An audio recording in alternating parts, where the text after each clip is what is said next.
జరిగినటువంటి హత్యనే మనకు కనిపిస్తూ ఉంది. సో ఒక్కసారి మనము అసలు ఏం జరిగింది ఏం కథ అనేటువంటి డిస్కషన్ చేసే ప్రయత్నం చేస్తే మొదటగా ఇక్కడ మొదలు పెడదాం. తొలివేలు నుంచి చూద్దాం. రాజలింగమూర్తి హత్యలో mega hand, CM Revanth Reddy serious, CID విచారణకు ఆదేశించే యోచన. కాళేశ్వరంపై కీలక ఆధారాలు సేకరించిన రాజలింగం. గతంలో రాజలింగం న్యాయవాది అనుమానాస్పద మృతి, కాళేశ్వరంపై కేసు వేసినందుకు చంపారు. రాజలింగం భార్య సరళ ఆవేదన, పలువురిని అదుపులోకి తీసుకున్న పోలీసులు. భూపాలపల్లి జిల్లాలో సామాజిక కార్యకర్త రాజలింగమూర్తి హత్య ఘటన ఇప్పుడు తెలంగాణలో హాట్ టాపిక్గా మారింది.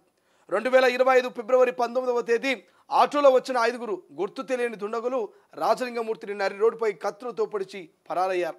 ఈ ఘటనలో పేగులు బయటపడడంతో రాజలింగమూర్తి స్పాట్లోనే మృతి చెందాడు. అయితే కాళేశ్వరం ప్రాజెక్టులో వేల కోట్ల అవినీతి ఆరోపణలు ఎదుర్కొంటున్న మెగా కంపెనీ హత్యలో భాగస్వామ్యం ఉందా అన్న అనుమానాలు వ్యక్తమవుతున్నాయి. గతంలో రాజలింగం తరపున వాదిస్తున్న న్యాయవాది కూడా ఆకస్మాత్తుగా మృతి చెందడంతో అనుమానాలు మరింత బలపడుతున్నాయి. అయితే రాజలింగం హత్య సీఎం రేవంత్ రెడ్డి సీరియస్ అయ్యారు. ఉన్నత అధికారులను వివరాలు అడిగి తెలుసుకున్నారు. ఈ హత్యపై సిఐడి విచారణకు ఆదేశించే అవకాశం ఉన్నట్టుగా ప్రధానంగా తెలుస్తోంది. సో ఇక్కడ మనం చూస్తున్నాం క్లియర్గా రాజలింగం భార్య ఎంత ఆవేదన వ్యక్తం చేస్తూ ఉందంటే, నా భర్త చావుకు ఖచ్చితంగా గత ప్రభుత్వ పెద్దలే అంటూ ఆమె కన్నీరు మున్నీరు అవుతున్నటువంటి దృశ్యం.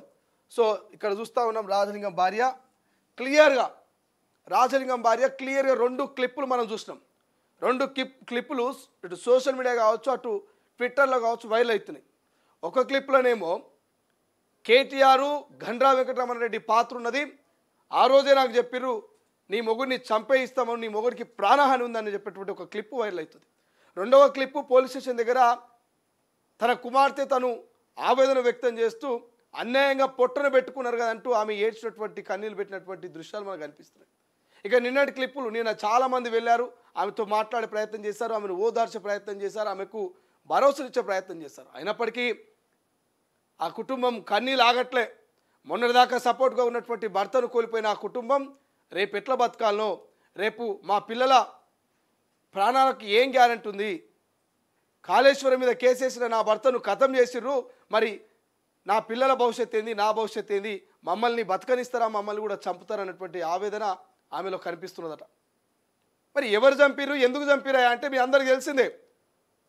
1,00,00 కోట్లకు పైగా పెట్టుబడి పెట్టి మెగాకు కాంట్రాక్ట్ ఇచ్చి ఇతర కాంట్రాక్టర్లు అందరూ కలిసి కాళేశ్వరాన్ని అద్భుతంగా నిర్మించి 1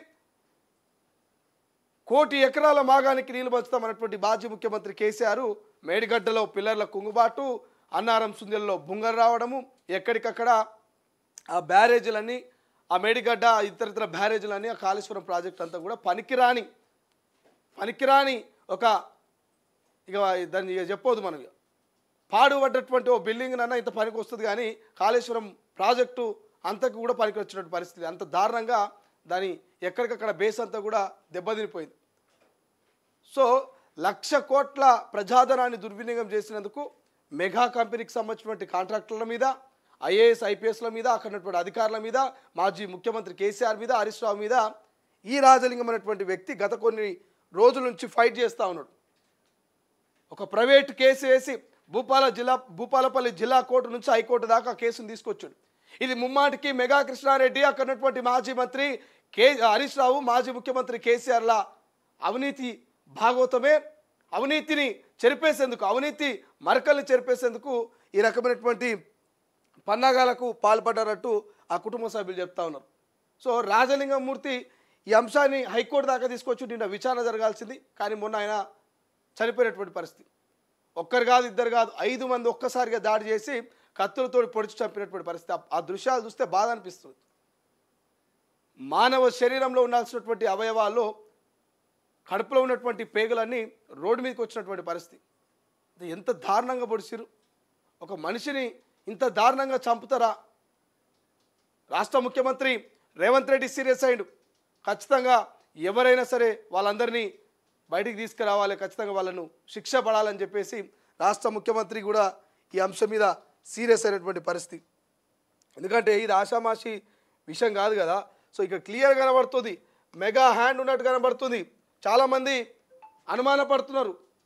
ఇవాళ ఇదే మెగా కృష్ణారెడ్డి ఆయన కుటుంబ సభ్యులు మాత్రం ప్రైవేటు జెట్లలో పోయి విలాసవంతమైనటువంటి జీవితాన్ని ఎంజాయ్ చేస్తున్నారు. ఈ ప్రైవేట్ జెట్లలో ప్రయాణించేటువంటి డబ్బులు ఎడికెళ్ళి వచ్చినాయి, విలాసవంతమైనటువంటి జీవితాన్ని గడిపేందుకు పైసలు ఎడికెళ్ళి వచ్చినాయి. ఇవాళ కేసీఆర్ అమెరికానో సింగపూరో మనమ దగ్గరికి పోతున్నాడట, అట్లా పోయి ఇట్లా సరదాగా తిరిగి వస్తాడట. గతంలో మీ కుటుంబ నేపథ్యం ఏంది, ఇప్పుడు మీ కుటుంబాల నేపథ్యం ఏంది, గతంలో మీరు ఎట్లా బతికిర్రు, ఇప్పుడు ఎట్లా బతుకుతున్నారు. సో ఇక్కడ కాంట్రాక్టర్లు ఇక పొలిటికల్ లీడర్లు బాగుపడరు తప్ప సామాన్యులకు ఎక్కడ కూడా బాగుపడలే. ప్రశ్నిస్తే కేసులు, కోర్టులకు పోతే ఇట్లా మర్డర్ చేసుడు. సో ఇది ఎక్కడి ప్రజాస్వామ్యం. సో మరి రాష్ట్ర ప్రభుత్వం కూడా సీరియస్ ఉన్నట్టు తెలుస్తోంది. రాజలింగం పైన, ఆయన కుటుంబం పైన ఖచ్చితంగా రాష్ట్ర ప్రభుత్వం సానుభూతి తెలియజేస్తున్నటువంటి పరిస్థితి కనిపిస్తుంది. ఇంకోవైపు అటు కోమటిరెడ్డి వెంకరెడ్డి కావచ్చు, ఇతర నాయకులంతా కూడా ఇది ఖచ్చితంగా బీఆర్ఎస్ కుట్రనే, బీఆర్ఎస్ నాయకులు చేసిన హత్యనే అని చెప్తా ఉన్నారు. అతని భార్య కూడా గండ్రా వెంకటరామారెడ్డి పాతుందని చెప్తా ఉన్నది. సో ఒక బిగ్ ట్విస్ట్ అని చెప్పుకోవచ్చు. సో పోలీసులు కూడా ఏం చెప్పలేకపోతున్నారు. ఇప్పటికే 5 మందిలో 3 పట్టుబడరు, ఇంకో 2 పరాలు ఉన్నారు. కాబట్టి పోలీసులు ఏం చెప్పలేకపోతున్నారు, ఎందుకు చంపిరు, ఎట్లా చంపిరు, ఎవరు చంపిరు. సో క్లారిటీ లేదు పోలీసులకు కూడా. సో రాష్ట్ర ప్రభుత్వం అయితే ఖచ్చితంగా బీఆర్ఎస్ కుట్రనే, ఇది కేసీఆర్ మీద, హరీష్ రావు మీద కేసు వేసినందుకే జరిగినటువంటి సంఘటన అని వాళ్ళు బరాబర్ అధికార కాంగ్రెస్ పార్టీలు చెప్తున్నారు. కానీ బీఆర్ఎస్ ఎక్కడ కూడా మా ప్రమేయం లేదు, మేము ఎక్కడ కూడా చంపించలేదు, ఏదో భూవివాద కేసులో రాజలింగం మీద దాడి జరిగింది, అతన్ని హత్య చేసి చంపారు అనేది గండ్రా వెంకటరామరెడ్డి కావచ్చు, ఇతర నేతలు చెప్తున్నటువంటి పరిస్థితి. చూద్దాం ఏం జరుగుతుంది, ఏం కథ అనేది. బట్ దారుణం. గతంలో వామన్ రావు లాంటి దంపతులను చంపినటువంటి సంఘటన తర్వాత మళ్ళీ ఇంత దారుణమైనటువంటి సంఘటన జరిగింది. గతంలో అదొక సెన్సేషనల్ కేసు వామన్ రావు దంపతులు. సో మళ్ళీ ఇప్పుడు ఈ కేసు అంటే భయపట్టించాలనా భయపెట్టాలనా తెలియదు, కానీ ఏదో ఒకటి చేయాలి, జనాల్లో హైలైట్గా నిలవాలి, మీడియాలో కనిపించాలి, మళ్ళీ ఎవరు ప్రశ్నించకుండా, మళ్ళీ ఎవరు కోర్టులకు పోకుండా, మళ్ళీ ఎవరు కేసు లేకుండా చేయాలనేది ఒక కాన్సెప్ట్గా తెలుస్తూ ఉంది. బట్ తెలంగాణ ప్రజలు చైతన్యమైన వాళ్ళు, ఎక్కడ కూడా కేసులకు హత్యలకు భయపడరు. మరింత రెట్టింపు ఉత్సాహంతో ఇంకా తెలంగాణలో మీ అందరూ తెలుసు, తెలంగాణ ఉద్యమంలో 1200 మంది కుటుంబాలలో 1200 మంది అమర వీరులు త్యాగం చేస్తే కానీ తెలంగాణ రాలే.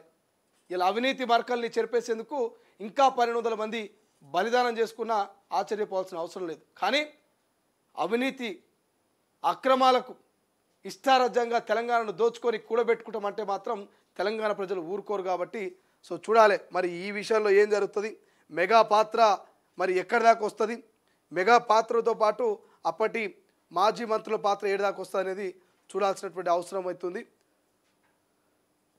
రైటింగ్